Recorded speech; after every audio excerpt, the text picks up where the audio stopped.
Hello and welcome to this ARDS study note. The topic of this note is an overview of ventilator-induced lung injury and lung protective ventilation and ARDS management. Acute respiratory distress syndrome can be caused by a variety of factors. If normal alveoli are subjected to direct insult, such as pneumonia and aspiration of gastric contents, or indirect insults such as sepsis and severe trauma, the alveolar capillary barrier is disrupted, and permeability is increased, resulting in filling of the air space with protein-rich edema fluid. This is the basic pathogenesis of ARDS. As a result, an impairment of oxygenation and CO2 elimination can lead to the development of acute respiratory failure. In addition, neutrophil-dependent lung injury, increased cytokine levels, destruction of normal epithelial fluid transport mechanisms, abnormalities in the production, composition, and function of surfactant, and abnormalities in the coagulation system can result in refractory hypoxemia and heterogeneous acute lung inflammation. Although significant advances in intensive care medicine over the prior half-century have significantly reduced the mortality of ARDS patients since it was first reported in adults. The Lung Safe study, reported in 2016 by the European Society of Intensive Care Medicine, found that during the winter of 2014, the global hospital mortality of severe ARDS was very high, at 46%. According to studies on the main causes of death in ARDS patients, some have reported that 40 to 75% of patients die from respiratory failure, which is predicted by common sense. However, many other studies have shown that respiratory failure accounts for at least 9% or at most 23% of deaths. And contrary to expectations, multiple organ dysfunction syndrome was the most important cause of death. The typical clinical scenario for ARDS patients that can be expected from these results is as follows.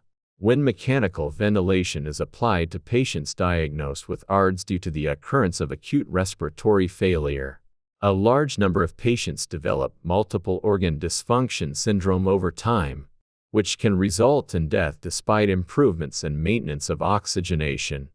In this clinical scenario, one very clinically important hypothesis emerged. Because ARDS can occur for a variety of reasons, the clinical course and treatment of each patient are bound to vary. However, there is one management strategy that ARDS patients cannot avoid during the treatment process. All ARDS patients require mechanical ventilation due to severe respiratory failure. The hypothesis is that this essential mechanical ventilation itself can cause multiple organ dysfunction syndrome by initiating and propagating a systemic inflammatory response. This hypothesis is known as ventilator-induced lung injury. This hypothesis has now been established as a theory based on the results of basic and clinical studies over the past few decades. Therefore, the most important clinical issue in ARDS management is ventilator-induced lung injury. The following are the reasons why ventilator-induced lung injury occurs in ARDS patients. In ARDS patients, the simple chest X-ray is characterized by bilateral diffuse infiltrates. However, a CT scan shows that severe heterogeneity of acute lung inflammation is observed throughout the lungs of ARDS patients.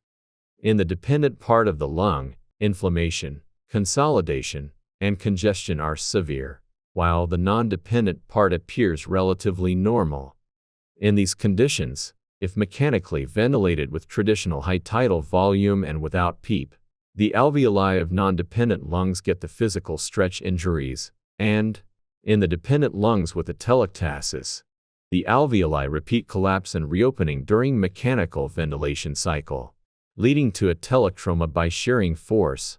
These injuries can lead to structural consequences, including sloughing of bronchial epithelium, hyaline membrane formation, pulmonary edema, further increases in alveolar capillary permeability, fibroproliferation, surfactant dysfunction, and epithelial mesenchymal transformations. And biologically, inflammatory mediators and inflammatory cells increase, And physiologically, dead space increases, compliance decreases, and hypoxemia and hypercapnia can develop. Finally, the translocation of lipopolysaccharide, bacteria, and various mediators into the systemic circulation can result in multiple organ dysfunction syndrome and the death of the patient. This is the overall mechanism of ventilator-induced lung injury. The name alone can be misunderstood as a problem that occurs only in the lungs, but it is actually a fatal systemic consequence that occurs throughout the body. Lung protective ventilation is a measure for minimizing or preventing ventilator-induced lung injury.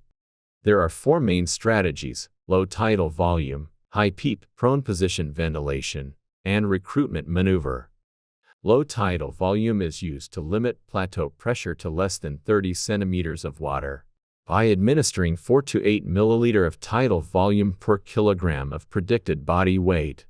This approach helps prevent physical stretch injuries caused by hyperinflation. High PEEP strategy minimizes the occurrence of atelectroma by applying appropriately high pressure at the end of expiration to reduce the degree of collapse and reopening of the alveoli. This approach helps to reduce shearing forces and prevent lung injury.